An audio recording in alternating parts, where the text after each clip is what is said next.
noches, bienvenidos a este especial de Conexión Global Prime. Hoy tenemos dos increíbles entrevistados y vamos a comenzar de inmediato con el presidente de Paraguay, Santiago Peña, en su primera visita oficial que realiza y es a nuestro país.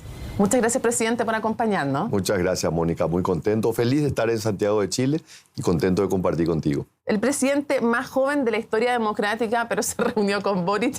Y me hizo sentir viejo. Exacto, me decía usted, pero tiene 44 años. ¿O no todavía 45 ya? 44, cumplo 45 el 16 de noviembre, el día que se enfrentan aquí en Santiago, Paraguay y Chile. Pasemos a otra cosa para que no comencemos con conflictos, presidente. ¿Cuál es el objetivo de esta visita? Porque si bien son países hermanos o países latinoamericanos, la verdad es que más allá de la compra de ganado, de temas forestales, no hay todo lo que pudiera haber de relación entre los países. 180 años de relaciones diplomáticas entre Chile y Paraguay.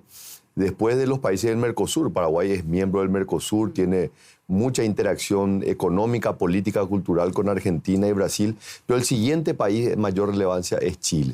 Así que venir a Santiago en la primera visita oficial para mí no es una coincidencia, es un objetivo de fortalecer y estrechar los vínculos y estoy convencido de que podemos hacer muchísimo más.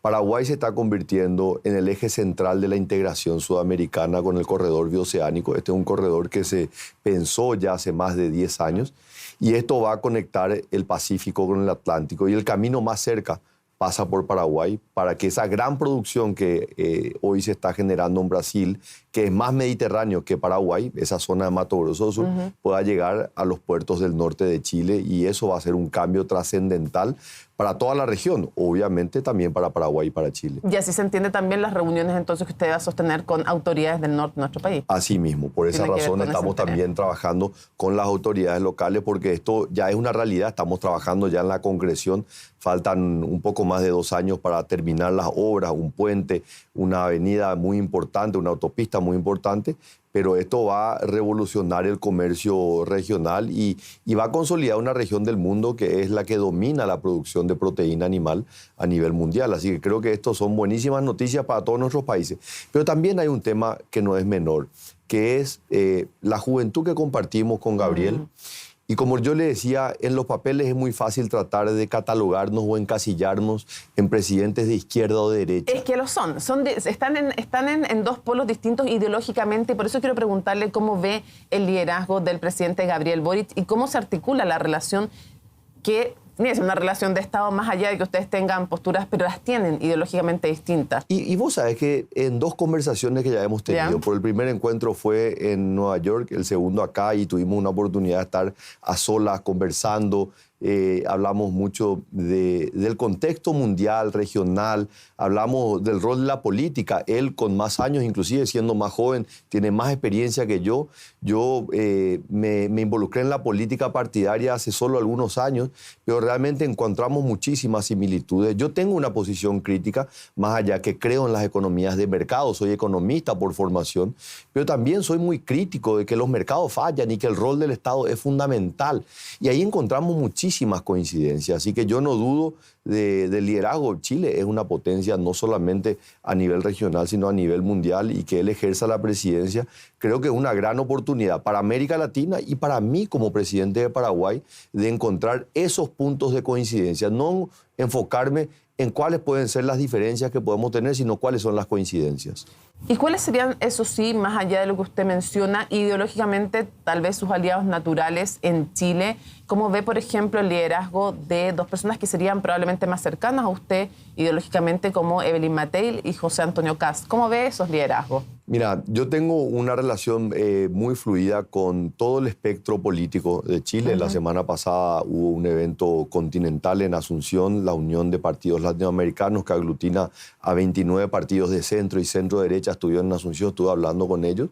Y la misma posición, no cambia mi discurso. Yo tengo una posición que es muy crítica del rol de los mercados. Yo creo en la economía de mercado, creo que es la mejor forma de asignar los recursos y tomar las decisiones, y creo que la mejor política social es la generación de empleo, pero también tengo una posición muy crítica en donde no podemos dejar que el mercado resuelva todo, porque el mercado no resuelve todo. Y ahí es donde entra la intervención del Estado en salud, en educación, en generación de oportunidades de empleo, también generar las condiciones. Así que en ese sentido, y de vuelta, capaz que mi condición de economista, especialista en política pública, me ha llevado a tener un nivel de profundidad sobre estos temas que me alejan de un sesgo ideológico. Porque yo puedo tener una visión muy parecida a la que puede tener un espectro más de izquierda, pero también reconociendo las bondades que puede tener alguien de más de derecha. Quisiera preguntarle, en este contexto, ¿qué va a pasar con el acuerdo entre Mercosur y se lo pregunto, con la Unión Europea? Porque se lo pregunto, porque en diciembre asume la presidencia pro tempore Paraguay y usted ha dicho que no va a impulsar aquello. Es decir, pareciera que si no lo logra Brasil, ¿ya no se logró o qué? Sí, y te agrego más, Mónica, que lo veo con mucha envidia lo que sí está haciendo Chile, porque Chile está muy cerca de cerrar un acuerdo de libre comercio con la Unión Europea. En el caso de los países... Ya actualizamos el acuerdo. Ya actualizamos, realmente estuvimos hablando de esto con el presidente Boric. Pero en el caso de Mercosur he sido muy crítico en el sentido que por más de 20 años hemos conversado, hemos acordado, después nos hemos puesto de acuerdo, después hemos acordado nuevamente y parecería ser que no hay una voluntad política y al final yo creo que ya no es una cuestión. Y de los países de la Unión Europea. Yo creo que, y hay que ser conscientes que en esto que hasta es una actitud racional por parte de ellos, porque Paraguay, Uruguay, Brasil y Argentina son los mayores productores de proteína animal del mundo. 60% de toda la proteína del mundo se concentra en esos 4 países. Y se produce sobre una base competitiva. Somos competitivos en la producción de alimentos. Y claramente esto pone en riesgo a sectores dentro de los países de la Unión Europea que han perdido esa competitividad por diferentes razones, porque han avanzado en industrias de mayor valor agregado, tecnología, la industria farmacéutica es mucho más avanzada. Y claramente ahí, en esa libre competencia, ellos no van a vender sus productos, pero nosotros también vamos a vender los nuestros. ¿Ve bastante proteccionismo aparte de la Unión Europea? Y hay, en el mundo, sí, le pasa lo mismo a Estados Unidos, en este sector de los alimentos. Paraguay hace años estaba buscando la apertura o la reapertura del mercado de la carne, un mercado que Paraguay ha conquistado aquí en Chile, pero estamos buscando que se puedan abrir otros mercados y claramente les da temor la llegada de un competidor que es eficiente en producción y con una altísima calidad. Quiero aprovechar que usted ha estado en el Banco Central antes y que tiene una visión de distintos países de América Latina para ir pasando por varios temas. ¿Cómo mira la elección en Argentina? Argentina me pasa, Mónica, yo tengo un cariño especial, soy hijo de Argentina, mi madre es argentina, así que para mí hay un componente emocional muy fuerte, pero mi posición es clara. Yo voy a trabajar con el presidente que los argentinos elijan. Me da exactamente igual que sea Javier Milei o que sea Sergio Massa. Mi predisposición, mi voluntad y mi determinación de trabajar va a ser la misma. Ahora, quien sea electo el 19 de noviembre va a tener que enfrentar serios problemas macroeconómicos y problemas políticos. Y este es un problema global, la fragmentación de los partidos políticos. Vos sabés, Mónica, que yo gané las elecciones con un partido muy tradicional, el Partido Colorado. Ya le voy a preguntar de aquello. 75 años en el poder. Y yo estoy convencido que la democracia se consolida sobre partidos políticos, porque esa vieja idea de que la culpa de la falta de progreso es los partidos políticos llevó a la fragmentación política. Bueno, y esa fragmentación política hace muy difícil gobernar. Lo va a tener difícil quien sea, gane Massa o gane Milei, lo sabemos, ya no es el bicoalicionismo, ahora ya son 3 fuerzas, pero quiero preguntarle sobre la nueva fuerza, porque de Massa ya sabemos más, ¿no? Ya, en fin, ministro de Economía, sabemos la situación dificilísima económica, además, en la que tiene... en la que está hoy día Argentina, pero quisiera preguntarle, usted como economista justamente, ¿cómo ve la posición de Javier Milei de cerrar el Banco Central y si cree además que es posible dolarizar la economía como él plantea? Creo que no, ¿verdad? Y obviamente tengo un sesgo porque fui funcionario del Banco Central. Yo creo en la institución más allá que sea el órgano rector de imprimir billetes. Creo que hay un rol fundamental en establecer una política monetaria a largo plazo. O sea, ¿no ve positiva la idea de cerrar un Banco Central? Yo no creo en la estrategia de la dolarización. No la creo para la Argentina, no la creo para Ecuador. Yo creo que es un costo tremendo, creo que es una pérdida de soberanía. Y te lo dice alguien que está celebrando 80 años de su moneda. El guaraní es la moneda junto con el peso colombiano más antigua de América Latina, 80 años. Y esa ha sido una fortaleza, es un símbolo de la estabilidad que Paraguay ha mantenido a lo largo ya de muchos años. Es una condición necesaria, no es suficiente. O sea, no podemos quedarnos solamente con eso. Pero es un cimiento porque finalmente la inflación es el impuesto más injusto, el que más afecta a la gente más ¿Qué humilde. efecto tendría dolarizar la economía argentina y cerrar el Banco Central? Y para Paraguay sería una excelente noticia. Sería muy egoísta de mi parte decir aplaudo esto porque para nosotros sería excelente. Dejaremos de tener este problema del desfasaje cambiario que alienta mucho al ingreso de mercaderías sin importar, digamos, de contrabando, ese comercio de frontera que le hace mucho daño. Pero yo no creo que sea la solución para Argentina. Yo creo que el problema cambiario de la Argentina... Tendría efectos complicados económicamente, ¿no? Sí, no es sostenible, no es sostenible. Entiendo. O sea, no hay forma de cómo sostener. Acá lo que hay que hacer es un ajuste del gasto, que es difícil. Le tocó a Chile en un momento. Chile también tuvo que hacer cosas que Paraguay y Chile en eso son bastante similares. Somos los dos países con menor deuda pública. Y no es que eso ha venido a costo cero, ha venido a costos enormes, porque tenemos deudas en materia de salud, de educación, de infraestructura, que no hemos hecho porque hemos sido responsables fiscalmente. Y esa responsabilidad fiscal que cuesta genera un beneficio. Quiero preguntarle sobre el efecto que puede tener un liderazgo como el de Javier Milei en América Latina. Y para mí es una gran incertidumbre. Yo creo, y lo he dicho públicamente, yo creo en el liderazgo del presidente de Brasil, Luis Ignacio Lula da Silva, 3 veces ya electo presidente, una persona con mucha experiencia, además de ser obviamente presidente de la 8ª economía más grande del mundo. Creo que él puede y está llamado a ser un líder continental. Y bueno, trabajar entre todos. Yo creo que... Ya, pero Milei para usted en el fondo es como una interrogante todavía. Y es una gran incógnita. Te mentiría si te digo que tengo una lectura acabada. No lo conozco, nunca me he reunido con él.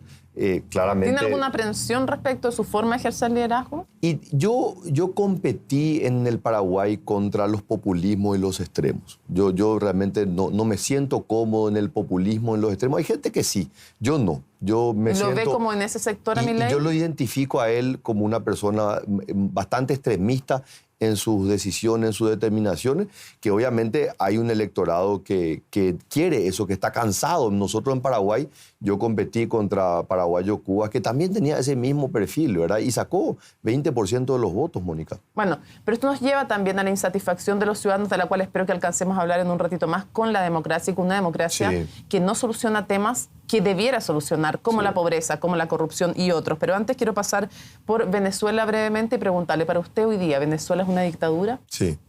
¿Y cómo ve el intento de anular la candidatura de Corina Machado? Veo muy mal. Vos sabés que el gobierno anterior de Paraguay, de Mario Abdo, había retirado la embajada. Dijo, nosotros no reconocemos a este gobierno. Cortaron relaciones. Cortaron relaciones. Yo tomé la decisión, estamos en el proceso de restituir las relaciones. Yo creo que los países tienen relaciones con los países y no con las personas. Entonces, Paraguay reconoce a Venezuela como una nación y Paraguay quiere ser una voz positiva en la contribución de un proceso democrático. Entonces, te voy a repetir, Paraguay tiene una obligación moral, un país que vivió 35 años de dictadura y hoy disfruta 35 años de democracia. Nosotros no podemos quedarnos callados donde no vemos las libertades democráticas en un continente donde claramente la democracia es el modo de gobernanza. Así que en esto yo voy a seguir hablando, levantando la voz, lo he hecho en diferentes ámbitos, también con Nicaragua y por supuesto también con Cuba, que es un país al que le tenemos un enorme cariño. ¿Cómo ve la postura de Gabriel Boric, del presidente de la República Chilena, Gabriel Boric, en relación con Venezuela, con Nicaragua y con Cuba? Es la posición que yo comparto y se lo he dicho que a pesar de tener una relación muy estrecha con el presidente Lula da Silva, realmente admiro la posición que él tuvo, la claridad que él tuvo después de la reunión en Brasilia, donde él dijo el problema en Venezuela no es un problema de relato, no es un problema de una construcción de un mensaje, este es un problema real. Hay 6 millones de inmigrantes venezolanos que han tenido que salir y muchos en condiciones realmente que no son las adecuadas, ¿verdad? O sea, es un motivo de enorme preocupación. Lo llevo entonces ahora a Israel, vamos viajando por todo el mundo. En Israel, usted se cambió a Jerusalén la embajada. La embajada de Paraguay. Sí, claro, pero después se retrotrayó. Usted dijo que era partidario de retornarla justamente a Jerusalén, por lo tanto tiene una cercanía con el gobierno de Israel o con Israel como nación. Pero hoy día está en medio de la guerra con Hamas y sin cuestionar en esta pregunta el derecho de Israel a defenderse de un ataque terrorista. Quiero preguntarle cómo ve hoy día la situación cuando se está cumpliendo ayer un mes del conflicto en Gaza y cuando hay una población civil que está siendo castigada también, algo que está en contra del derecho internacional. ¿Usted tiene una postura crítica sobre lo que está haciendo, la forma en que está ejerciendo su derecho a la defensa Israel? Paraguay es un país que está obligado a llamar a la paz. Y te voy a explicar por qué. Hace 150 años Paraguay fue a una guerra. En realidad se firmó un tratado secreto entre 3 países para eliminar a Paraguay de la faz de la tierra. La guerra de la Triple Alianza. Nosotros fuimos invadidos por nuestros vecinos. Mataron al 90% de la población masculina. Nos quitaron 60% del territorio y Paraguay dejó de ser una nación próspera como lo era en 1850. Eso no desaparece de la noche a la mañana. Eso sigue siendo una particularidad que Paraguay la sufre y que Paraguay está decidido a cambiar. Entonces, cuando hablamos no solamente del conflicto de Israel, no solamente del conflicto de Rusia y Ucrania, Paraguay levanta la voz firme de la paz. Tenemos que parar los conflictos. Entonces, lamentamos la posición, ¿verdad? Y el ataque que fue un acto terrorista que hizo Hamas. Defendimos la posición de Israel de defenderse, ¿verdad? Pero claramente nosotros queremos la paz. Nosotros no queremos ningún conflicto.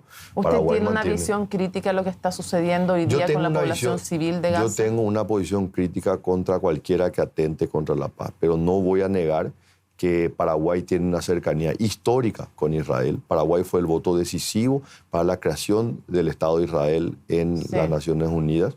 Y a lo largo de los años, y esto es un sentimiento que puede darse por diferentes factores, flujos migratorios, vínculos políticos, probablemente también una visión sobre el mundo que es colectiva, que no está relacionado con un gobierno, o sea, no con el gobierno actual. Pero la pregunta hoy día, finalmente, que se le hace a los líderes mundiales es, ¿se está cumpliendo con la normativa internacional? ¿Se está respetando el derecho internacional en la forma en que se está conduciendo Israel en Gaza? Y yo te diría, Mónica, que en esta discusión yo me pongo al lado de Israel. ¿Y no tiene un juicio crítico entonces respecto de lo que es un castigo colectivo a la población? La pregunta es si tuvimos un sentido crítico sobre lo que fue el ataque terrorista, que fue el mayor ataque terrorista. ¿Hay que elegir entre ambas cosas, presidente? No, por eso digo... ¿Entre condenar una cosa y otra? No, yo creo que el llamado a la paz. Ahora, si vos me decís dónde quisieras ponerte, en pedir que Israel deje de defenderse, ¿verdad? Porque pueden estar habiendo abusos y pueden haber algunos problemas hoy en ese proceso. Yo me inclino por la defensa de Israel, porque claramente, si replicamos lo que fue también el ataque del 9/11 a Estados Unidos en las Torres Gemelas, que fue el precedente mayor en materia de un ataque terrorista, y el mundo salió a condenar esto y a defender la posición de Estados Unidos, que salió prácticamente a llevar una guerra a nivel mundial. Que tampoco habría por qué respaldarla sin... Pero en ese momento nadie levantó la voz. Nadie. Ningún país salió. Todo el mundo salió y todas las resoluciones de las Naciones Unidas salieron. Chile no estuvo de acuerdo con apoyar. El presidente Lagos, entonces, el presidente Lagos sí. No estuvo dispuesto que por fuera de las Naciones Unidas. Decís, ¿verdad? Finalmente uno toma posiciones, ¿verdad? La posición de Paraguay en esto es el derecho de Israel a defenderse. Punto. Ahora, ¿con cualquier método?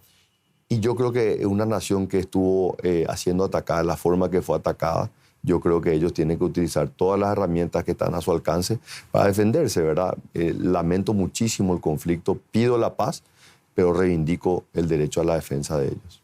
Antes no acabe el tiempo, quiero traerlo en general a América Latina. ¿Cuál es la mayor amenaza, a su juicio, para la democracia en América Latina? El populismo, un populismo que encuentra un terreno fértil en demandas sociales insatisfechas, que son genuinas. Nosotros no podemos negar que el continente ha progresado muchísimo. Han habido enormes avances en términos de calidad de vida, pero las demandas han crecido y tenemos que responder a eso y la ciudadanía espera más de los políticos. Claramente. Quiero llevarlo a su país. ¿Es el mismo Partido Colorado de la dictadura que fue parte de esa dictadura? ¿Es otro Partido Colorado? Usted entra a militar en él hace muy poco, sí, pero de igual manera es el presidente que representa esta colectividad, aun cuando usted estaba en antagonismo con el anterior presidente del Partido Colorado. Pero quiero preguntarle si es el mismo partido de la dictadura y qué juicio crítico tiene usted sobre que un partido esté 70 años en el poder, si esto es bueno o no para la democracia. Yo creo que es bueno en la medida que el partido sea capaz de interpretar los momentos y se vaya adaptando a los cambios, ¿verdad? Como lo decía Darwin, no es la especie más grande ni la más fuerte la que sobrevive, sino la que se adapta a los cambios. Y las sociedades van cambiando, pero hay ejes y principios y valores que no cambian. El Partido Colorado se crea hace 135 años, Mónica, y la premisa de la creación del partido era la defensa del Paraguay, un país que había sido azotado por la guerra, y el partido intentó unir a la sociedad paraguaya. Y bien que lo pudo hacer, 55% de todos los electores en el Paraguay están afiliados al Partido Colorado, debe ser el número más alto en el mundo. Entonces, claramente el partido fue un partido que creía que un gobierno militar en el año 54 era la respuesta para 50 años de inestabilidad, porque Paraguay vivió 50 años de inestabilidad, 50 presidentes en 50 años. Y luego en el 89 pensó que ya la dictadura no era un mecanismo, ¿verdad? Y fue de alguna manera acomodando y fue dando también oportunidades a personas como yo, que no venía de una larga militancia política, pero entendía que una persona con un perfil de conocimiento técnico, de experiencia en el servicio público, podía ser la persona adecuada. Ahora, tengo que hacer la puntualización que en lo personal creo que la dictadura nunca debiera ser la forma de conducir a un país. Pero quiero preguntarle, porque nos quedan pocos... Pero yo estoy de acuerdo contigo. Me parece muy bien. Claro, es que en este relato que hacía respecto de la historia del Partido Colorado, me parece que eso es uno de los errores históricos. Pero una parte interesante de la historia que se conoce poco es que la constitución por la cual se rige Alfredo Stroessner desde el año 54 fue una constitución que tenía este tinte dictatorial, pero que fue aprobada en un gobierno liberal para un presidente liberal que lastimosamente no pudo continuar por un accidente, le perdió la vida. Sí. Pero la Constitución se había hecho no para Stroessner, sino para otra persona. Luego viene la dictadura, efectivamente. Claro. La corrupción es otro de los males endémicos en el mundo, sí, pero en América Latina también lo hemos vivido en los distintos países con especial fuerza, ¿no? Y por eso quiero preguntarle, a ustedes designan como el delfín del expresidente Cartes. Él tiene acusaciones por corrupción, tiene sanciones muy fuertes de Estados Unidos por los temas de corrupción. Quiero preguntarle cuál es su juicio sobre el expresidente Cartes, sobre las sanciones de Estados Unidos y sobre la corrupción como mal endémico de su país y de América Latina. Sobre el último tema, la corrupción, Mónica, es un problema endémico, es un problema que tenemos que enfrentarlo entre todos los poderes del Estado, la sociedad en su conjunto. Yo asumí el 15 de agosto y el 20 le convoqué a todos los poderes del Estado, al presidente de la Corte, al presidente del Congreso, al fiscal general del Estado y al Contralor General de la República, y les planteé que trabajemos juntos en una lucha contra la corrupción. Firmamos un acuerdo formal y estamos presentando el 24 de noviembre el Plan Nacional de Lucha contra la Corrupción, un esfuerzo entre todos los poderes del Estado.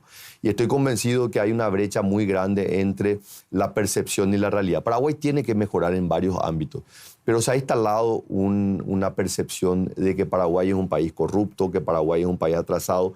Y cuando uno empieza a analizar objetivamente un país que está al punto de ser grado de inversión, un país que tiene una institucionalidad económica, porque no solamente Banco Central, Ministerio de Hacienda, agencias recaudadoras, cuando vos te ves que Paraguay aprueba la evaluación del Grupo de Acción Financiera Internacional, que es el instituto que evalúa a los países en materia de cumplimiento de lavado de dinero y financiamiento del terrorismo. Y Paraguay tiene la misma calificación, ¿sabes qué país? De Chile. La misma calificación que Chile. Entonces uno dice, espera un poco, los números objetivos chocan muchas veces contra esa percepción. Una economía que va a crecer este año 5%.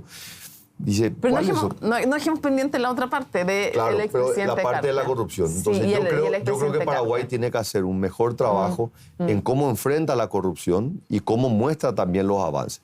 Y en materia de la política, ¿verdad? Y el liderazgo del presidente Cartes, él fue presidente de la República el periodo 2013-2018. Yo era director del Banco Central cuando él gana las elecciones, ya estaba en el servicio público y me ofrece para ser ministro de Hacienda. Y la primera pregunta que yo le hice, yo no lo conocía a él, Mónica, y le digo, presidente, yo necesito que usted me responda a una pregunta. ¿Y cuál es? ¿Cuántas veces puedo decir que no? ¿Y por qué? Me dice. Y porque un ministro de Hacienda tiene que tener la tranquilidad y la seguridad que cuando dice no, es no. Y a partir de ese momento, él me ha demostrado a lo largo de la vida política un respeto irrestricto a las normas y a las leyes. Hizo una gestión... O sea, ¿usted lo cree inocente? Porque las acusaciones son fuertísimas. Yo creo lo que él tanto dice, que su competidor, Efraín Alegre, los decía que usted y Cartes eran una mafia, eran parte de la mafia de la corrupción. Lastimosamente, ese discurso nunca permeó. Acordate que Efraín Alegre compitió contra Horacio Cartes en el 2013, contra Mario Abdo en el 2018 y contra mí en el año 2023. Y en las tres elecciones perdió. Y un discurso un discurso vacío, ¿verdad? Decir, vos sos corrupto, vos sos bandido, pero si vos no tenés capacidad de demostrar, ¿verdad? En las acusaciones que le hizo Estados Unidos el presidente Cartes, él rechaza esto y puso abogados y dijo, señores, quiero demostrarles que no es así. Y bueno, pero su responsabilidad no es mi responsabilidad. Yo no soy ni su abogado ni su representante. Yo soy presidente de la República, fue electo por una mayoría abrumadora el 30 de abril y hoy tengo la responsabilidad de gobernar para todos los paraguayos. Y él es presidente de un partido político, ¿verdad? Así que tiene también su responsabilidad. Cierro preguntándole lo siguiente. Si usted tuviera que, al cerrar su mandato, haber logrado superar un desafío en Paraguay, ¿cuál sería? Yo sé que son muchos. Pero tengo muy claro cuál es mi objetivo, ¿verdad? Yo creo que el paraguayo tiene que perder la mediterraneidad mental. Paraguay por mucho tiempo fue una isla rodeada de tierra, se aisló del mundo. El paraguayo se aisló del mundo. Y en ese aislarse no hemos podido demostrar lo que somos capaces de hacer, creer en nosotros mismos.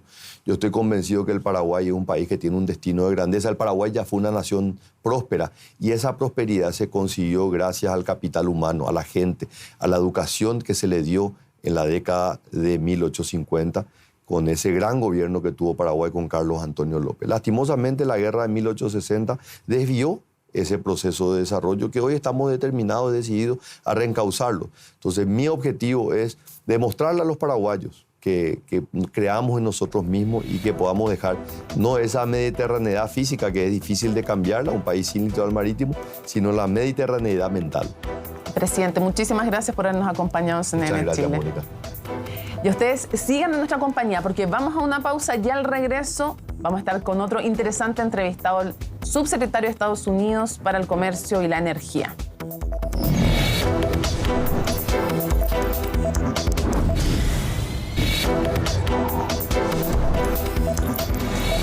Estamos junto a José Fernández, subsecretario de Estados Unidos para el Crecimiento Económico, la Energía y el Medio Ambiente. Subsecretario, gracias por acompañarnos. Encantado de estar acá.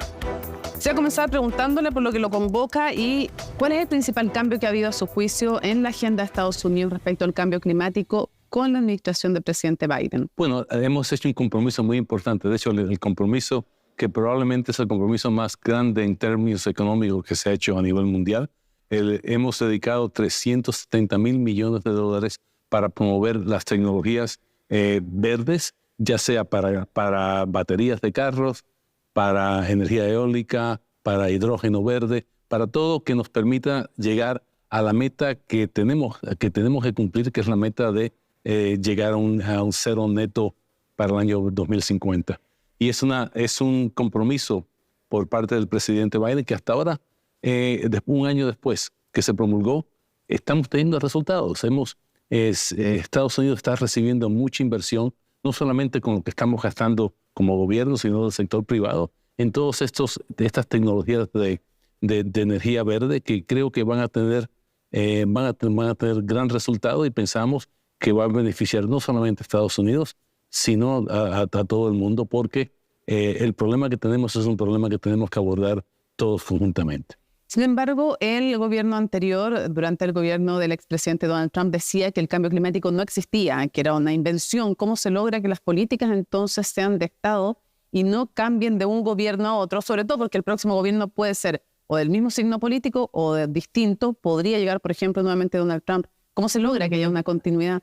Eso es una gran pregunta, ¿eh? Y de hecho, primero, yo creo que el pueblo norteamericano se ha dado cuenta que los huracanes, todos los estragos que tenemos a nivel climático vienen del cambio climático y se está creando un sentimiento de urgencia. Pero eso es uno. El segundo es que nos estamos dando cuenta, Mónica, que esto es una posibilidad económica. O sea, algo que estamos aprendiendo es que la energía verde, el sector automovilístico, eléctrico, la energía eólica, crea empleos. Y hoy en día se han creado, con un año, solamente un año que hemos tenido en esta ley que promulgó el presidente Biden, hemos creado más de 150,000 empleos en Estados Unidos en un solo año. Entonces, vemos que no solamente es algo que tenemos que hacer para sobrevivir, para sobrepasar esta crisis existencial que tenemos, sino también que crea empleos y crea buenos empleos. ¿La gente va de alguna manera a presionar o impulsar al gobierno que esté a que avance en esa dirección? ¿Cree usted? Yo creo que sí. Ajá. A la misma vez, no se trata de convencerlos a todos. O sea, es algo en toda democracia. Gracias a Dios tenemos personas que no están de acuerdo con el gobierno y esas personas las tenemos que convencer y las estamos convenciendo. Yo creo que al igual que pasó con el sistema de salud pública en Estados Unidos, que fue muy controversial, hoy en día es algo que se apoya mucho y lo mismo está pasando, en mi opinión, con todo lo que estamos haciendo para resolver el tema de energía renovable. ¿Qué le dice a países en vías de desarrollo donde no pocos sostienen, incluso China también, por qué Estados Unidos y otros países de Europa piden que no contaminemos hoy día para desarrollarnos cuando ellos se desarrollaron de una manera bastante sucia en el sentido ambiental, me refiero? ¿Por qué nos piden a nosotros que estamos intentando desarrollarnos que no hagamos lo mismo que ellos hicieron en el pasado? Primero porque si China sigue utilizando carbón, por mucho que hagamos, no vamos a resolver el problema. Es un problema global que tenemos que resolver a nivel global. Ahora bien, los acuerdos que se han firmado en París y en otros lugares prevén que los países industriales, que tú tienes toda la razón, han sido gran parte de la creación del problema que tenemos hoy en día, contribuyan económicamente a resolver el problema, y el presidente Biden ha anunciado varios miles de millones de dólares para ayudar a otros países. Ahora, ¿podría explicarle a quienes nos ven a través de las pantallas de CNN Chile el concepto de los minerales esenciales, de las tierras raras y por qué son tan importantes en este momento de cambio climático?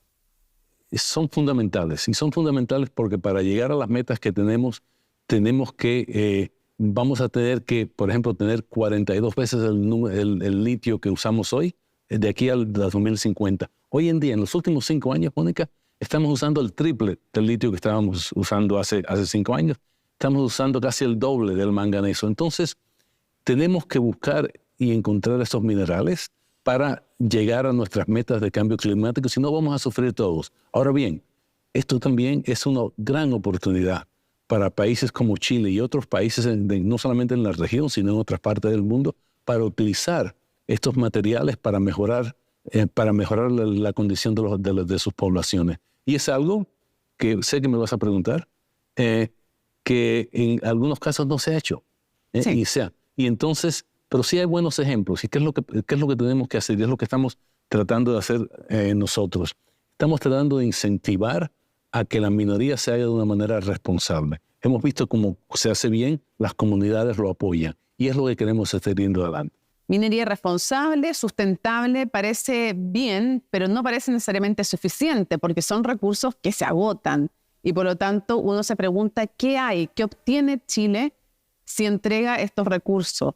Y qué obtiene América Latina, no solamente Chile, los distintos países que tienen estos recursos, que son tan preciados, que todos quieren para desarrollarse, pero que muchos dicen, ¿dónde va a estar el retorno para el país? O se van a llevar, aunque sea muy buen precio, estos minerales, y luego no va a haber un desarrollo para los países? Bueno, pues lo primero que va a pasar es que van a crear empleos, van a trabajar con las comunidades, van a crear más infraestructura y el país tiene que buscar la manera de utilizar esos fondos de una manera responsable. ¿Qué estamos haciendo nosotros? Estamos trabajando con muchos países para llegar a eso y se puede hacer. Tenemos ejemplos en muchas partes del mundo, incluyendo en Chile, en el cual las empresas han hecho las cosas de manera responsable.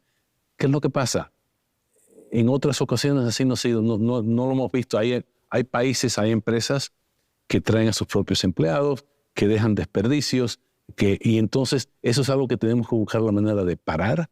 Y si tenemos éxito, Mónica, vamos a crear una competencia para mejorar las condiciones de la minería. Y eso es algo que los países productores tienen que incentivar.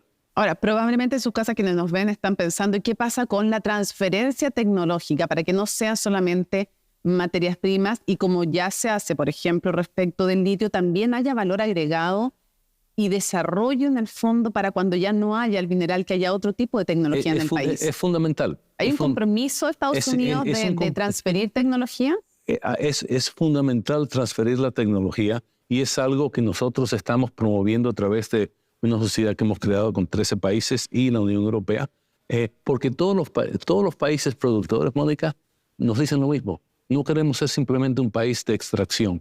Queremos crear valor agregado. Queremos que la fundición se haga acá. Queremos que lo que se llama valor agregado después se haga en el mismo país y que se creen mejores empleos. Y eso es algo que, en nuestra opinión, no solamente estamos promoviendo nosotros, sino queremos que países como Chile exijan. O sea, que no sea simplemente que quieran dejar que se produzca, que se saque el mineral, sino que busquen la manera de incentivar a las compañías a que se queden aquí y que hagan parte de la fabricación de baterías o de cualquier otro producto. ¿Qué dificultades hay en Chile para que eso ocurra?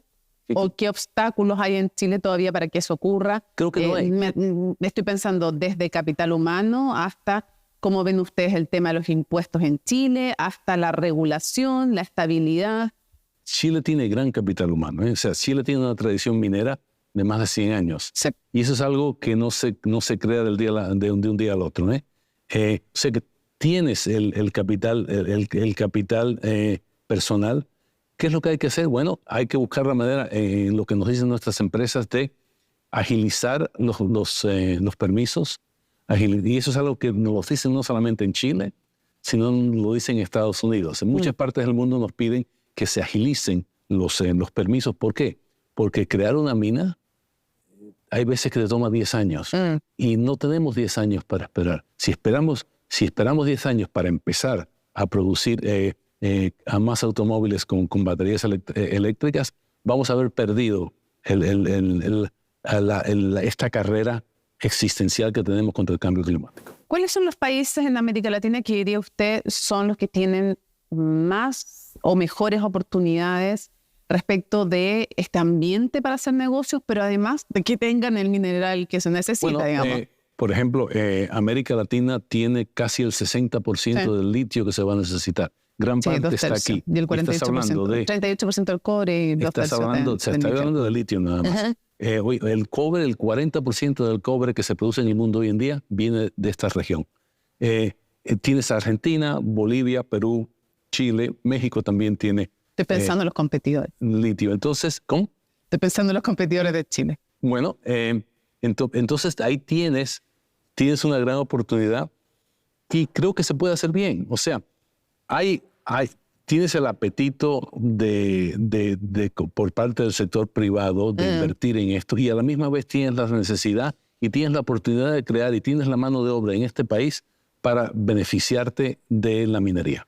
Ahora, en algún momento en una reunión con empresarios, el embajador de Chile en Estados Unidos habló de que le interesaba esta asociación con Estados Unidos y comparaba y decía que compartían con Estados Unidos, con Europa, ciertos valores y se entendió como una alusión a que era más cercano que China. Yo quisiera preguntarle a usted, ¿qué piensa usted?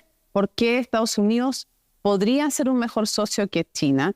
porque sí hay momentos en que hay que decidir entre asociarse con uno o asociarse con otro. A veces se puede con todos, a veces no. Pero ¿cuáles son las ventajas o cuáles de Estados Unidos cree usted como socio para Chile? Nuestras empresas y las empresas con las cuales estamos colaborando, que no son solamente de Estados Unidos, vienen de Canadá, Australia, Europa, Japón, Corea.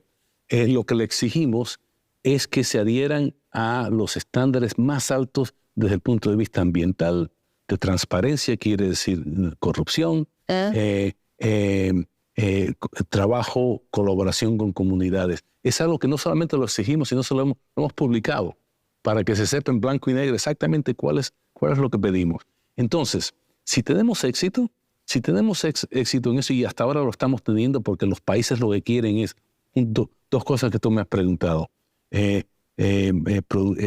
Quieren valor agregado, ¿sí? Y quieren también que se hagan las cosas bien. Si hacemos eso, lo que vamos a crear es una carrera para arriba. Ya, pero ¿y China no hace lo mismo? Sí. ¿O bueno, usted diría que tienen estándares más altos los que ustedes le exigen a las empresas? Nosotros pensamos que los estándares de nuestras empresas son los más altos en el mundo. Ya. Y mira, que vengan otros y que emulen esos estándares. Y entonces habremos ganado todos. Tendremos minería sostenible y a su vez Chile y otros países se van a beneficiar de esos recursos. ¿Qué es lo que queremos? Quiero llamarlo a la contingencia chilena. Todo el proceso constituyente, el 1 y el 2, por el cual usted sabe que está pasando nuestro país, ¿ha creado incertidumbre para estas inversiones o no? Bueno, yo no puedo hablar del sistema constituyente chileno. De hecho, admiro cualquier país que quiere, que está redactando una constitución y que quiere reflejar sus valores en su constitución. O sea, es algo que ha hecho Estados Unidos, lo hacemos y lo hablamos mucho, y Chile tiene el derecho y hasta yo diría el deber de siempre hablar de sus valores y su constitución. Pero yo creo que no se trata de constitución en el caso de minería, se trata más bien de tomar, pienso yo, Mónica, pensar en la urgencia del momento. Esta oportunidad que tenemos en cuanto a minerales críticos no la vamos a tener para toda la vida. La tenemos en estos instantes. Hay otros países que quieren beneficiarse de sus recursos. Busquemos la manera de que países como Chile, países como Argentina y países en la región se beneficien a su vez que lo hacen bien. Y es lo único que estamos Claro, lo que pasa es que a veces cuando no hay un ambiente propicio de negocios, dicen algunos, y de hecho lo decía gente de la minería en Chile, que todo este proceso constituyente podía crear incertidumbre y ahuyentar inversiones. Sí, pero, o sea, Chile, no te olvides de la historia, Porque hay temas que tienen que ver con las concesiones, o sea, con la propiedad privada que están reflejadas en la Constitución para un lado o para otro. Sí, están bien, pero hay gran admiración a nivel mundial, sobre el sistema jurídico en Chile, sobre el clima de inversión en este país. Por varias décadas, este país ha sido uno de los líderes en atraer inversión. Entonces yo no me voy a pronunciar sobre exactamente qué es lo que están escogiendo o no en la Constitución o en su legislación, pero Chile tiene una base que fundamenta la inversión. ¿Y quién ha cambiado, diría usted, por pasar por dos procesos constituyentes? ¿No lo han dicho usted los empresarios que están en el fondo yo como creo que preocupados? si le hablas a los empresarios, te hablan más bien de los permisos, de la burocracia. Es algo que hasta en Estados Unidos también lo dicen en Europa, lo dicen en Asia. Todos tenemos que agilizar. Hay minas, yo estoy en Mongolia, por ejemplo, la mina de cobre, creo la tercera o cuarta más grande del mundo. Tomó 20 años en construirse. No solamente es mucho más urgente la necesidad, sino también que, oye, para una compañía tener su capital inmovilizado por 20 años es mucho tiempo. Entonces, yo creo que a todos beneficia si podemos pensar y podemos entre todos buscar la manera de mejorar el proceso. Quiero preguntar también por la Estrategia Nacional del Litio. Eso tiene directa relación con la forma en que un país plantea uno de estos minerales esenciales para el futuro, para la transición energética. ¿Cuál es la opinión de Estados Unidos y de los empresarios que usted recogió en Estados Unidos de esta primera presentación de la Estrategia Nacional del Litio, porque falta todavía la concreción en varias partes? Sí, nosotros como gobierno esto es una decisión de Chile, o sea, no voy a opinar como parte del gobierno. Lo que nos dicen las empresas, de nuevo, es que ellos están dispuestos a aceptar reglas que sean claras y que sean transparentes y que se puedan implementar de una manera ágil. Y eso es lo que te piden. O sea, Bien, también estabilidad en el tiempo es algo que les preocupa también. Estabilidad es fundamental y es algo que por muchos años Chile ha ofrecido. O sea, es un país de inversión estable y por eso es un país que ha sido uno de los favoritos en la región. ¿Y lo sigue siendo hoy? Yo te diría que sí. Yo te diría que sí. Mira, hay compañías que te dirían que Estados Unidos no es un sitio estable para inversión. Entonces, yo creo que todos podemos mejorar. Se trata de mejorar entre todos y buscar la manera de competir más ágilmente. Subsecretario, dos cosas para cerrar también de la contingencia. Lo primero, al otro lado de la cordillera, en Argentina, están en medio de un proceso eleccionario, viene la segunda vuelta. ¿Eso también le preocupa al gobierno de Estados Unidos? No le estoy pidiendo que se pronuncie sobre la política interna, sino lo que quiero entender es si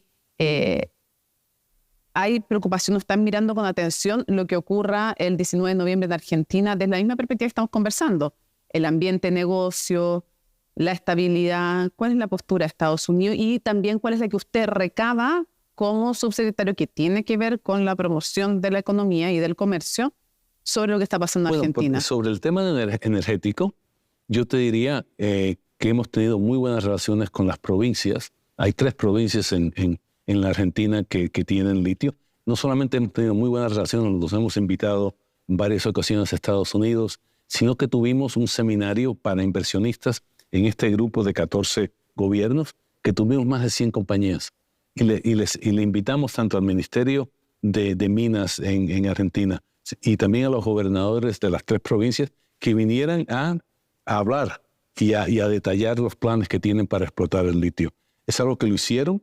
Nuestras empresas han quedado muy interesadas y seguimos nosotros persiguiendo el objetivo de nuevo de crear, de incentivar inversión privada en este campo que está tan importante. Pero esos son los gobernadores, que son los poderes regionales, que son poderes muy fuertes en Argentina. Ustedes saben, son muy, muy fuertes esos poderes regionales, los gobernadores, sean del signo político que sean. Pero ¿hay alguna preocupación sobre la elección de noviembre respecto de la estabilidad, respecto de las reglas del juego? No te pudiera contestar eso.